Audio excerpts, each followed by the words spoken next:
सुर में गाना सीखिए पाधानीसा ऐप के साथ। AI powered personal music teacher from Saregama.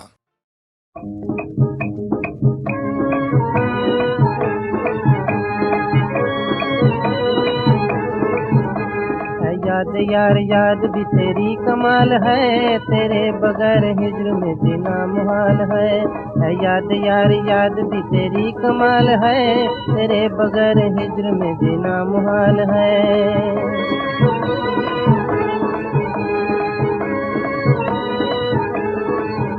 जंगल में कोई घूम के दिन था गुजारता, कांटों की कोई सेज पर था तन संवारता। जंगल में कोई घूम के दिन था गुजारता, कांटों की कोई सेज पर था तन संवारता। पर्वत को काट काट के था दुख सहारता, फरहाद जुए शीरे पर यूं था पुकारता। पर्वत को काट काट के था दुख सहारता, फरहाद जुए शीरे पर यूं था पुकारता। ऐ याद यार याद भी तेरी कमाल है, तेरे बगैर हिज्र में जीना मुहाल है।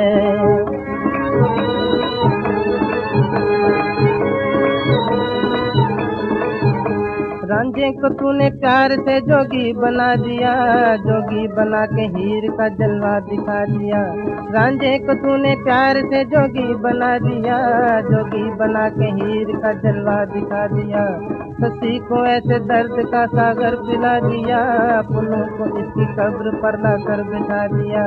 शशि को ऐसे दर्द का सागर पिला दिया, पुन्नू को इसकी कब्र पर लाकर बिठा दिया। हाय ये तेरी दहर में कैसी मिसाल है, तेरे बगैर हिज्र में जीना मुहाल है। ऐ याद यार याद भी तेरी कमाल है, तेरे बगैर हिज्र में जीना मुहाल है।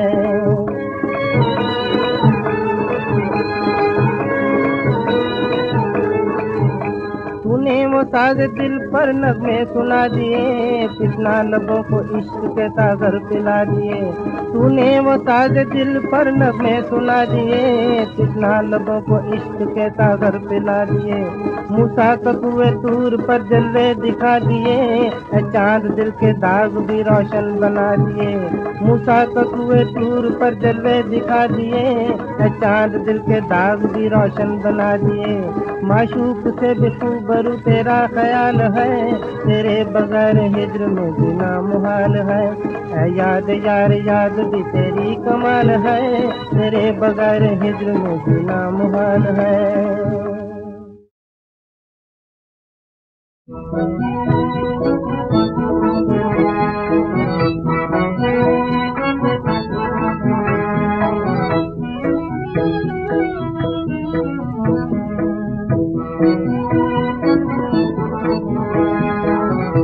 नैना क्यों रोते हैं, नैना क्यों रोते हैं, मन क्यों करता है हाय। नैना क्यों रोते हैं, मन क्यों करता है हाय। नैना क्यों रोते हैं, जूं जूं उसको भुलाऊं मन से, तू याद वो आए, तू याद वो आए, तू याद वो आए। नैना क्यों रोते हैं, मन क्यों करता है हाय। नैना क्यों रोते हैं।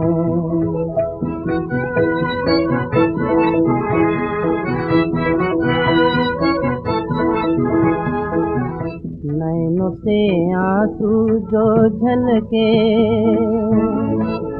गालों पे बह जाए। नैनों से आंसू जो झलके, गालों पे बह जाए। मन की पीड़ पुरानी मेरी, मन में आग लगाए। मन की पीड़ पुरानी मेरी, मन में आग लगाए, मन में आग लगाए। नैना क्यों रोते हैं, मन क्यों करता है हाय, नैना क्यों रोते हैं।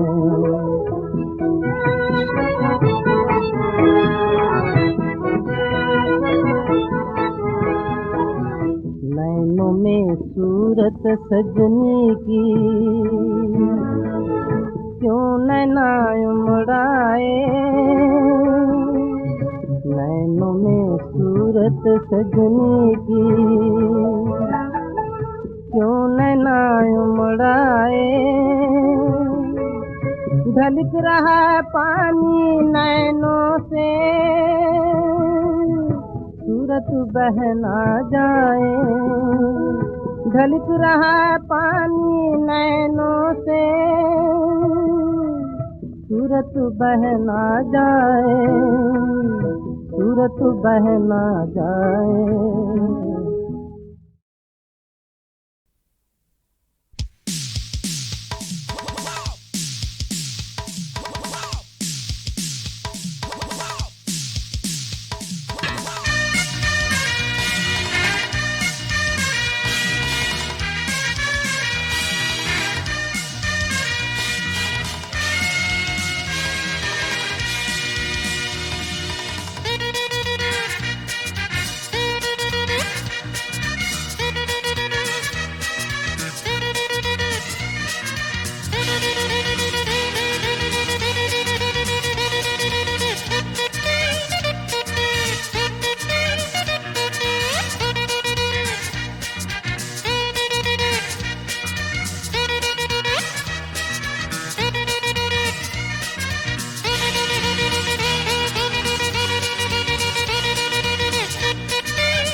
गांधी जी का क्या संदेशा था।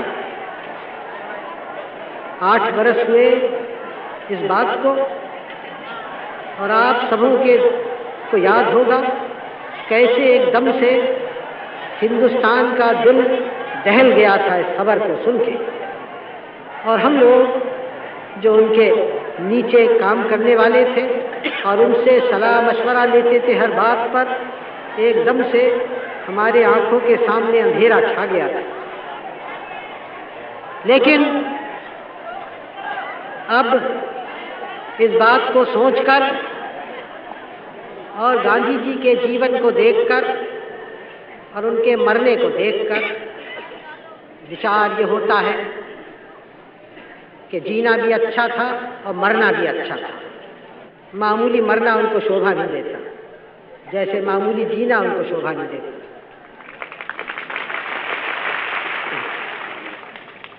और एक उनकी ज़िंदगी और उनका मरना एक हिंदुस्तान के अमर कहानियों में हो गया है। लेकिन कहानियाँ तो हमारी बहुत सारी हैं। सवाल ये उठता है कि जो रोशनी उन्होंने डाली कहाँ तक हमारी आँखों के सामने है, जो रास्ता उन्होंने दिखाया कहाँ तक उस पर हम चलने की कोशिश करते हैं।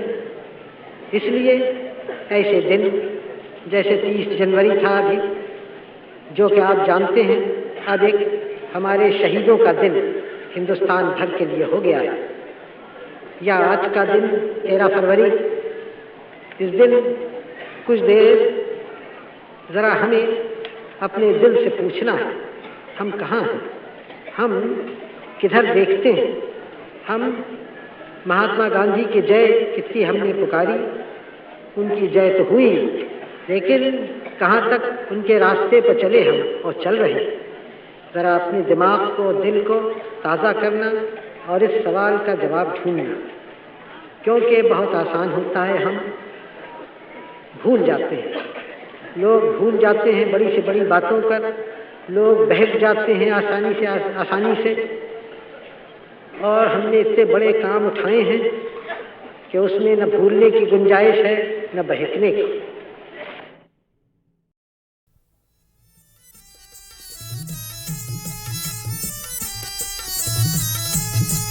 मैं आ गया मेरी जान।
सजन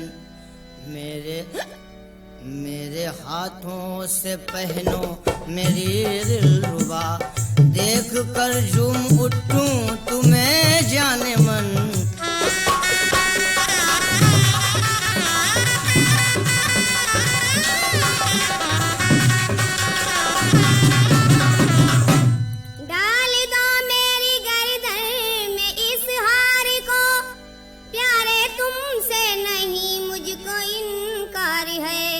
बिना मांगे मेरे मुझको देते हो सब, बिना मांगे मेरे मुझको देते हो सब, वाकई तुमको मुझसे बड़ा प्यार है।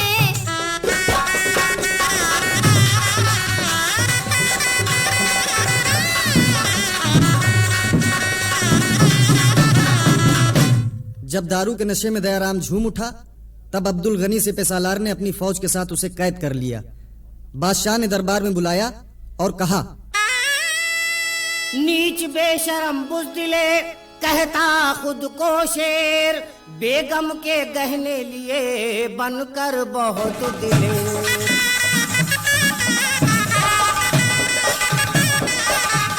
बेगम बनने का जो था पत्नी को अरमान, शाही गहने ले लिए बनकर के बलवान।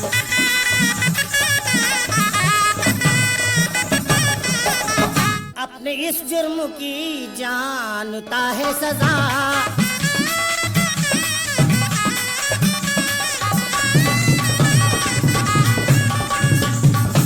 अपने इस जुर्म की जानता है सजा, दिल से भुगतूंगा जो दीजिएगा सजा।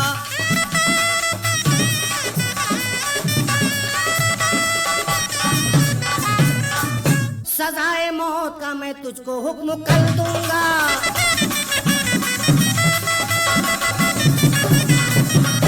सजाए मौत का मैं तुझको हुक्म कल दूंगा। मैं अपनी मौत को हंसकर गले लगा लूंगा।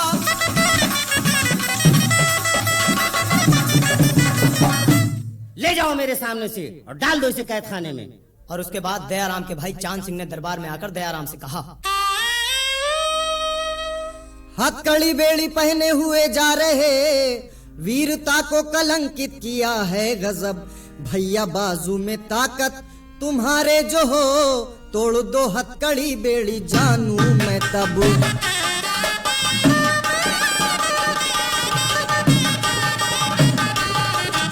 इतना सुनते ही झटका दिया एक जब, टूटकर हथकड़ी बेड़ी सब गिर पड़ी। बादशाह देख हैरत ज़दा हो गया और फिर गुफ्तगू उसने इस तरह की, बेशक तुम बहादुर हो, अगर चोरी का पेशा छोड़ दो तो मेरी फौज में अफसरी की जगह पा सकते हो। शुक्रिया इस इनायत का क्या हो अदा, ये रहम ये मोहब्बत हूँ खाता कसम। तौबा करता हूँ पेशे से ए बादशाह, अपने डाकू पने को मैं करता खत्म।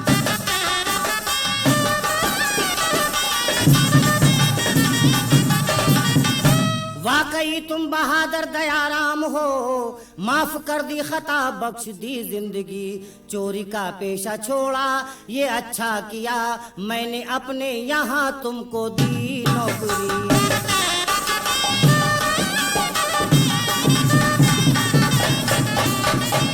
हो गया फौज का भारी अफसर मैं अब, नौकरी चांद सिंह को भी दे दी गई। ऐश से अब तो होने लगी है बसर, ए किरण लखनवी ए किरण लखनवी।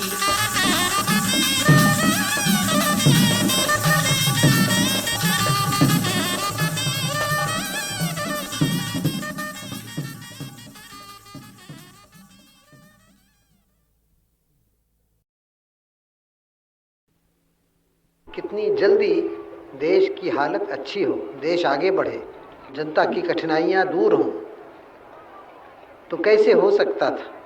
एक ही तरह से कि देश में धन अधिक पैदा हो। और धन क्या? धन रुपया पैसा सोना चांदी धन नहीं है, वो तो व्यापार की चीज़ें हैं। धन तो है जो आप खेती में पैदा करते हैं, जो आप कारखाने में पैदा करें, जो आप कारीगरी में पैदा करें, जो चीज़ काम में आए वो धन है। रुपया पैसा तो व्यापार के काम आता है। जितना अधिक हम पैदा करें अपने खेती से, उतना ही देश का धन बढ़ जाता है सब लोगों का। और फिर इसका प्रबंध करें, जो देश का धन अधिक बढ़ा वो जनता को पहुँचे, ये नहीं कि थोड़े से जेबों में रह जाए, वो बड़े अमीर हो जाएं और बाकी लोग गरीब हों। तो ये बड़ा प्रश्न हमारे सामने था स्वराज आने पर। तो हमने इसका फिर सोचना शुरू किया, क्या करें जिससे धन अधिक पैदा हो। धन पैदा होगा विशेषकर भूमि से, ज़मीन से, खेती से और दूसरे कारखानों से। तो इसके पैदा करने में दो चीज़ें आवश्यक थीं।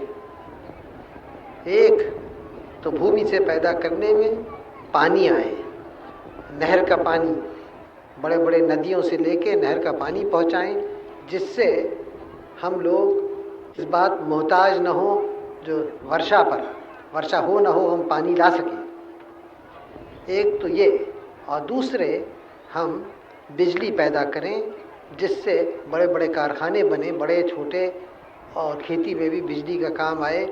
इस तरह से देश भर में काम बहुत बढ़ जाए और अधिक धन पैदा हो।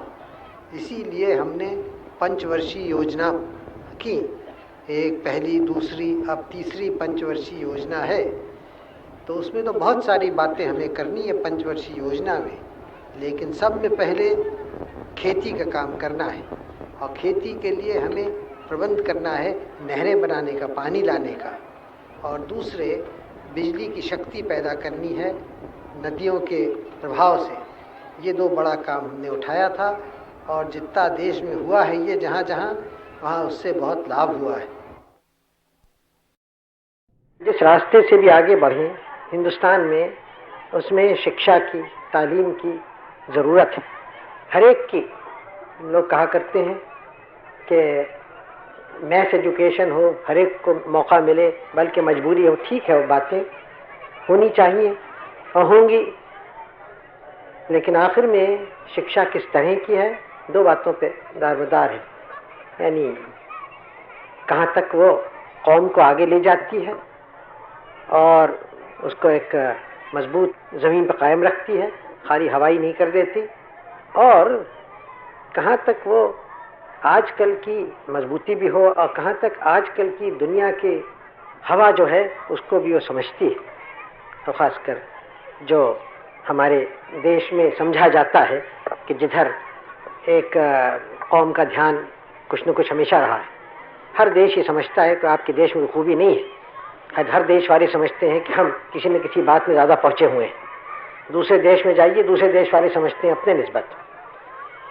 लाचारी है, कमज़ोरी है हर इंसान की, हर कौम की, कि अपने को ज़्यादा जानता है, अपनी कौम को ज़्यादा उसके निस्बत राय कायम कर सकता है और ज़रा दूर होती है। तो दो बातों को जोड़ दिया, आजकल की दुनिया साइंस और ऐसी चीज़ जो आजकल और कल जो गुजर गया और कल जो आने वाला है, हर ज़माने में जिसकी गालिबन ज़रूरत रहेगी, यानी रूहानियत या स्पिरिचुअलिटी, इन दोनों को जोड़ने से गालिबन नतीजा अच्छा हो। लोग बदल रहे हैं, नए पेशे, नए काम, नई तालीम, बहुत सारी बातें आ रही हैं और सब में बड़ी क्रांति आखिर में देश में होती है एक मायने में पढ़ने लिखने से, क्योंकि उससे चीज़ें निकलती हैं। पढ़ाई सब में बड़ी क्रांतिकारी चीज़ है एक देश में, आम पढ़ाई ज़्यादातर लोगों की, वो बात हल्के हल्के या काफ़ी तेज़ी से हमारे देश में आ रही है। उसमें भी स्त्रियों की पढ़ाई, लड़कियों की पढ़ाई ज़्यादा क्रांतिकारी है, इसलिए कि उनका असर घरों पे होता है और घर एक समाज के का एक जड़ होता है। घरेलू जिंदगी, घर एक जड़ होता है। पुरुष लोग पढ़े लिखे, उसका घर पे असर होता है, स्त्रियों का ज़ाहिर ज़्यादा होता है, तो एक समाज की बिल्कुल जड़ में उसका असर पहुंचता है। एक मायने में कहा जा सकता है कि इस समय हमारे देश में एक बड़ी क्रांतिकारी चीज़ यही है कि लड़कियों की पढ़ाई बढ़ती जाती है और उससे सारी समाज की जड़ में असर पड़ता है, पड़ेगा। कुछ लोग थोड़ा सा इससे कुछ परेशान होते हैं, घबराते हैं, लेकिन और उसमें हमेशा जब कोई भी कदम उठाया जाए तो उसमें कुछ न कुछ अंदेशा होता है गलत बातें हो जाने का, होते ही है, लेकिन इसमें कोई शक नहीं कि ये एक आवश्यक बात है, चाहे उसमें कोई अंदेशा भी हो, ख़तरा भी हो, और एक अच्छे तरफ ये मुल्क को ले जाएगी।